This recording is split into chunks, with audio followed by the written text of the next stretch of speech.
বগুড়া ৭ আসনে বেগম খালেদা জিয়ার পক্ষে মনোনয়ন ফরম সংগ্রহ। সোহেল আহমেদের তথ্যচিত্রে ডেস্ক রিপোর্ট।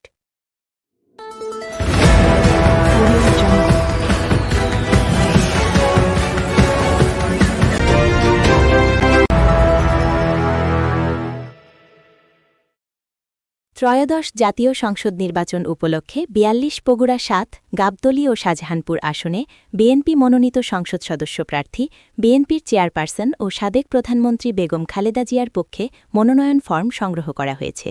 সোমবার ২২ ডিসেম্বর দুপুরে গাবতলী উপজেলা সহকারী রিটার্নিং অফিসার ও উপজেলা নির্বাহী কর্মকর্তা মোহাম্মদ হাফিজুর রহমানের নিকট থেকে এবং বিকেলে শাহজাহানপুর উপজেলা সহকারী returning officer UNO Mohammad Taifur রহমানের নিকট থেকে মনোনয়ন ফরম সংগ্রহ করা হয়।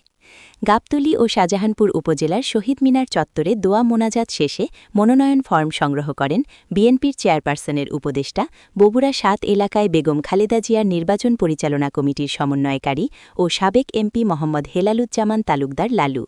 এ সময় উপস্থিত ছিলেন গাবতলী উপজেলা বিএনপির সভাপতি মুর্শেদ মিল্টন, শাহজাহানপুর উপজেলা বিএনপির সভাপতি এনামুল হক শাহীন, গাবতলী উপজেলা বিএনপির সাধারণ সম্পাদক এনামুল হক নতুনসহ দল ও অঙ্গ সংগঠনের নেতৃবৃন্দ। পূর্বে গাবতলী উপজেলা বিএনপির কার্যালয় ও শাহজাহানপুরের শহীদ মিনার চত্বরে অনুষ্ঠিত সভায় সাবেক এমপি লালু বলেন, সকল ভেদাভেদ ভুলে ঐক্যবদ্ধভাবে দেশমাতা বেগম খালেদা জিয়ার নির্বাচনী কাজ এগিয়ে নিতে হবে। তিনি নেতাকর্মীদের ঐক্যবদ্ধভাবে মাঠে কাজ করার আহ্বান জানান।